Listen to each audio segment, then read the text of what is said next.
الحمد لله نحمده ونستعينه ونستغفره ونعوذ بالله من شرور أنفسنا ومن سيئات أعمالنا من يهد الله فلا مضل له ومن يضلل فلا هادي له أشهد أن لا إله إلا الله وحده لا شريك له الملك الحق المبين وأشهد أن محمدا عبده ورسوله المبعوث رحمة للعالمين اللهم صل على محمد وعلى آله وأصحابه ومن تبعهم بإحسان إلى يوم الدين وقال الله تعالى في القرآن الكريم يا أيها الذين آمنوا اتقوا الله حق تقاته ولا تموتن إلا وأنتم مسلمون يا أيها الناس اتقوا ربكم الذي خلقكم من نفس واحدة وخلق منها زوجها وبث منهما رجالا كثيرا والنساء واتقوا الله الذي تسألوا به والأرحام إن الله كان عليكم رقيبا أما بعد Ma'asyiral muslimin sedang jamaah Jumat rahimani wa rahimakumullah.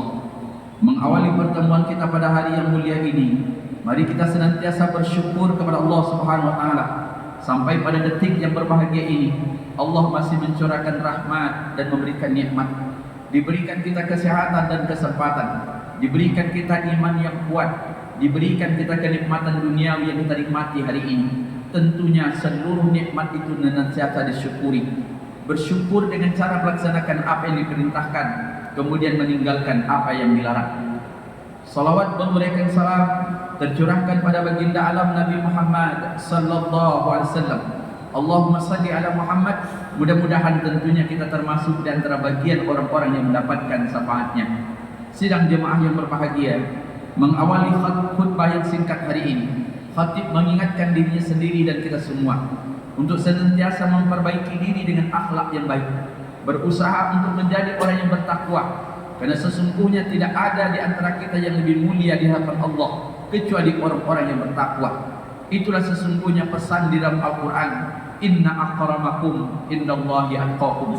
Sesungguhnya kata Allah, orang yang paling baik di antara kalian adalah orang-orang bertakwa. Sidang jemaah Jumat yang berbahagia, pada kesempatan yang singkat ini, khatib juga mengajak kita untuk merenungkan sebuah kalimat yang pernah disampaikan oleh seorang ulama besar yang bernama Hatim Al-Aslam di dalam kitabnya Al-Hilyah Al-Awliya. Kalimat ini perlu kita renungkan ketika dia mengatakan kana yaqulu al-ajalatu syaitan. Di dalam sebuah hadis dikatakan bahwa tergesa-gesa itu adalah perbuatan setan. Tetapi dia katakan illa bi khamsin, kecuali ada hal yang 5 perkara dan itu untuk segera dilakukan. Yang pertama yang dia katakan it'am ta'ama idza khadara dhaif. Yang pertama, engkau segera menyajikan makanan ketika di rumahmu kedatangan tamu. Yang kedua, at-tahzirul mayyit idza mata. Yang kedua, untuk segera melakukan menyelenggarakan jenazah apabila sampai waktu ajalnya. Yang ketiga, wa tazwijul bikar idza adrakat. Yang ketiga adalah engkau segera menikahkan anak-anak perempuanmu apabila dia mendapatkan jodoh. Yang keempat dikatakan wa qada'ud dain idza wajabat. Dan segeralah membayar hutang apabila waktunya telah tiba. Yang terakhir wa taubatu min dzambin idza aznabat. Dan segeralah bertaubat apabila engkau melakukan dosa. Sidang jemaah yang berbahagia, apa yang diungkapkan oleh ulama ini atau Hatim Al-Aslam, yang pertama segera menyajikan makanan ketika ada tamu. Sesungguhnya dalam Islam, kesempurnaan iman seseorang tidak hanya diukur bagaimana ibadahnya kepada Allah secara mahdoh, tapi juga ditengok bagaimana muamalahnya kepada manusia.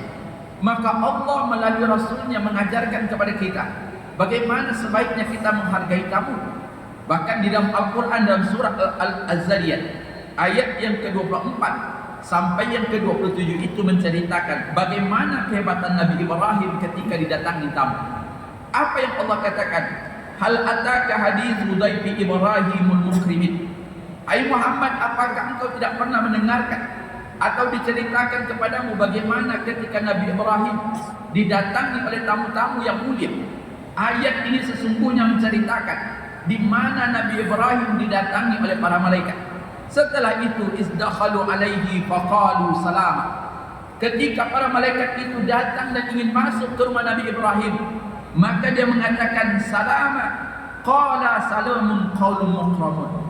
Kemudian setelah itu Nabi Ibrahim pun membalasnya Kalau para malaikat mengatakan salama, maka Nabi Ibrahim mengatakan salam. Sidang jemaah yang berbahagia, tak lama setelah tamunya duduk, maka Nabi Ibrahim kemudian datang kepada keluarganya, dan keluarganya pun menyajikan makanan yang sangat spesial, yakni daging sapi yang dibakar. Sidang jemaah yang berbahagia, mari kita perhatikan ungkapan Allah di dalam ayat ini. Pertama, betapa hebatnya Nabi Ibrahim ketika didatangi tamu. Ucapan kalimatnya tamunya adalah salama. Itu istilahnya adalah fi'liyah. Sementara Nabi Ibrahim menyambutnya dengan kalimat ismiyah, yakni salam. Secara darjat mufradat, maka ungkapan Nabi Ibrahim itu lebih tinggi nilainya. Dan ini menunjukkan ketika tuan rumah didatangi tamu, tidak ada raut kecewa, apalagi akan mengecewakan orang lain. Begitulah Nabi Ibrahim. Dia tidak kenal siapa yang datang. Kemudian apa yang dia maksud kedatangannya? Apakah kemungkinan malaikat itu membawa kabar gembira atau kemungkinan kabar yang mengkhawatirkan? Tapi bagi Nabi Ibrahim, siapapun yang datang ke rumahnya adalah sesuatu yang akan membawa keberkahan. Setelah tamunya dipersilahkan, maka Nabi Ibrahim mendatangi keluarganya, disajikan makanan yang sangat-sangat istimewa, yakni Nabi Ibrahim menyuruh keluarganya untuk menyembelih sapi, kemudian didendengnya, kemudian dimajukan kepada tamu. Maka sidang jemaah yang berbahagia, inilah yang dikutip Nabi Muhammad dalam hadisnya, "Man kana yu'minu billahi wal yaumil akhir falyukrim dhaifahu." Barang siapa yang, kata Rasulullah, beriman kepada Allah, kemudian yakin dengan hari akhirat, maka hendaklah mereka menghargai tamu.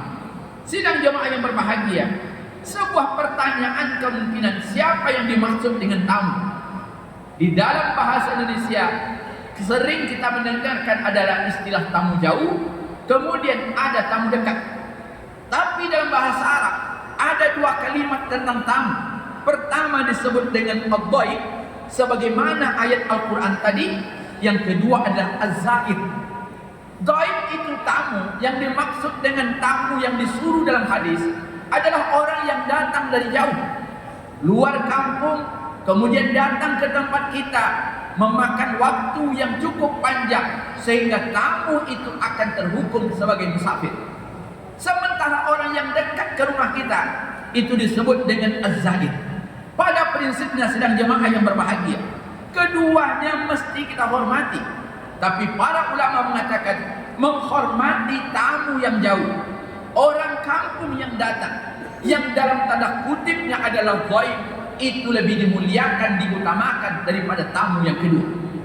Sidang jemaah yang berbahagia, yang kedua apa yang diperintahkan oleh Al-Hatim tadi, yakni segera mengurus jenazah.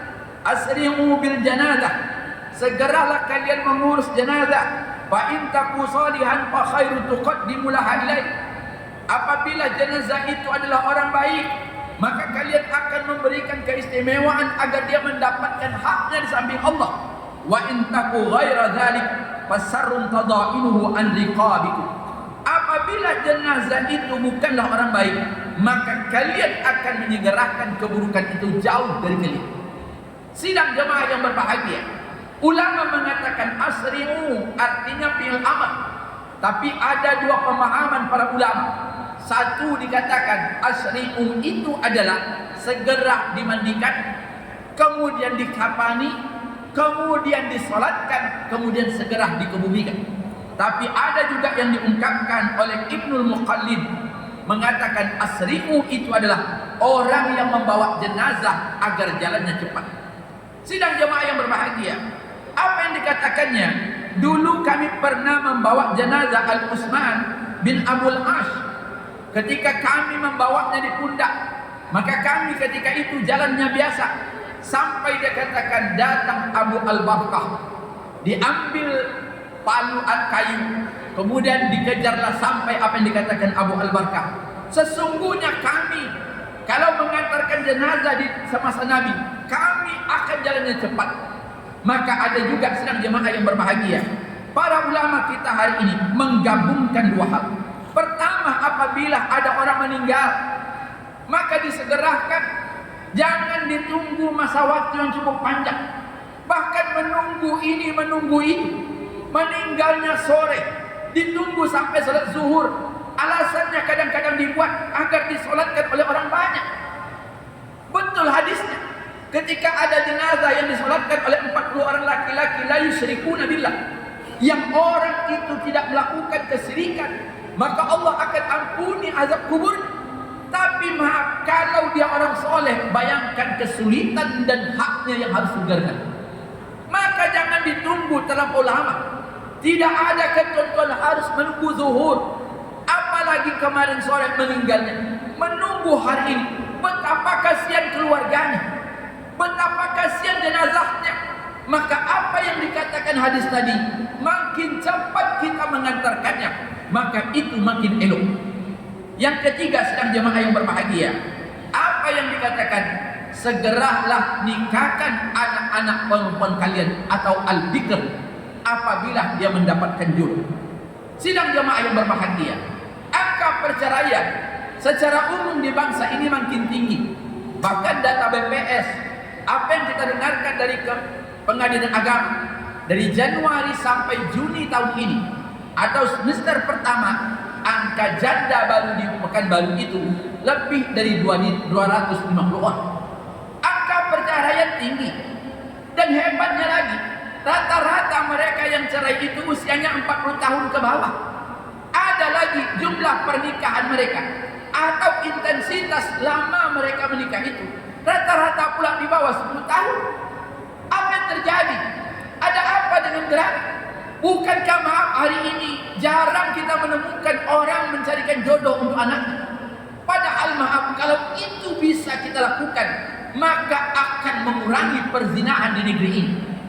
Sidang jemaah yang berbahagia, maka apa yang dikatakan Nabi, "Idza khataba ilaikum man tardawna dinuhu wa khuluquhu," apabila anak perempuanmu dilamar oleh orang laki-laki yang engkau ridho terhadap akhlaknya, engkau senang dengan agamanya, fazawwajuhu, maka nikahkanlah dia dengan segera.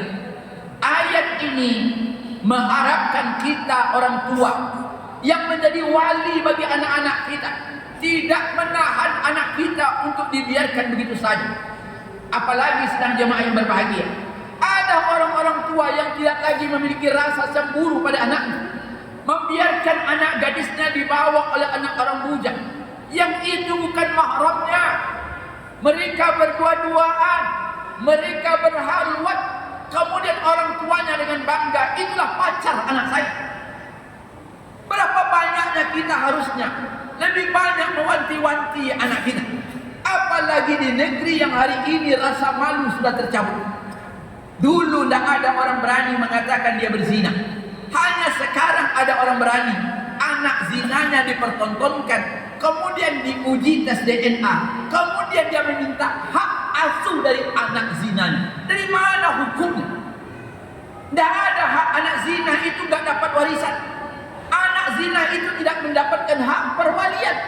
Tapi hari ini rasa malu yang sudah dicabut, sehingga maaf, ada kita laki-laki, anak kita laki-laki, mengapa dibiarkan membawa anak perempuan orang lain yang bukan mahramnya? Kita yakin tidak ada seorang ayah pun yang ridho kalau anak perempuannya dizinahi laki-laki manapun.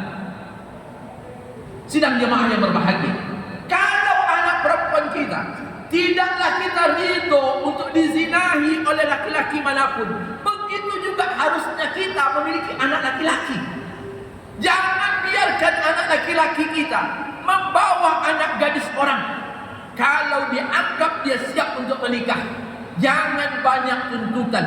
Selagi tidak bertentangan dengan syarat, maka lakukanlah. Maka itulah yang dia lakukan tadi.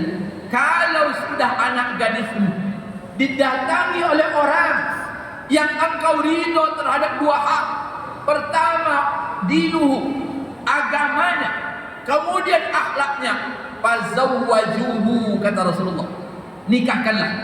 Tapi kalau kamu menunda dengan berbagai alasan, engkau akan menanggung akibat yang tidak pantas engkau pikirkan.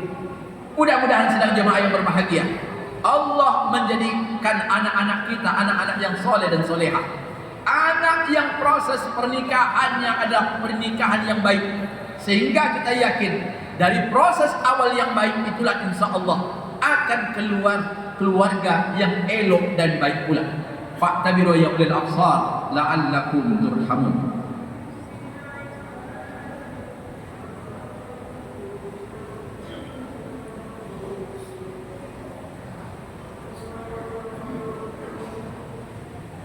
Alhamdulillahilladzi arsala rasulahu bil huda wa dinil haqq liyuzhirahu 'ala ad-din kullihi walau karihal kafirun.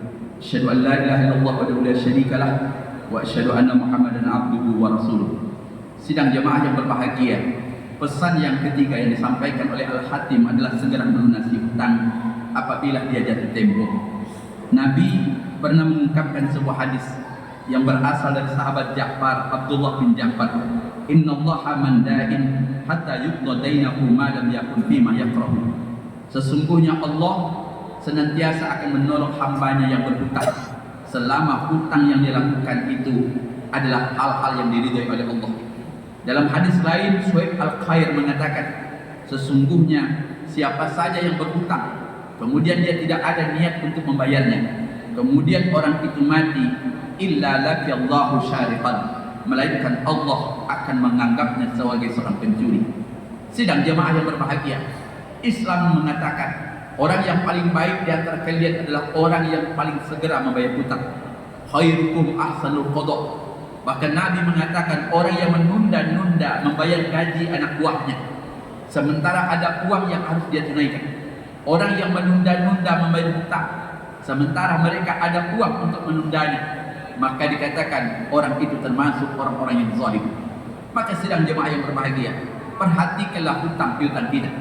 Yang terakhir apa yang dikatakan Al-Hatim, segeralah bertaubat. Walladzina idza fa'alu fahishatan aw zalamu anfusahum zakarullah fastaghfiru li dzunubihim. Apabila kalian melakukan sebuah fahisyah, dosa, baik yang kecil atau yang besar, maka segera atau kalian menzalimi diri kalian sendiri, maka bersegeralah meminta ampun kepada Allah. Sidang jemaah yang berbahagia, tidak seorang pun di antara kita yang tidak memiliki dosa, karena kita bukanlah malaikat. Tapi sehebat apapun dosa kita, Allah membuka tangannya dengan ampunan. Maka Allah senantiasa mengatakan Dia adalah Maha Pengampun, Al-Ghafur. Tinggal kita yang datang kepadanya.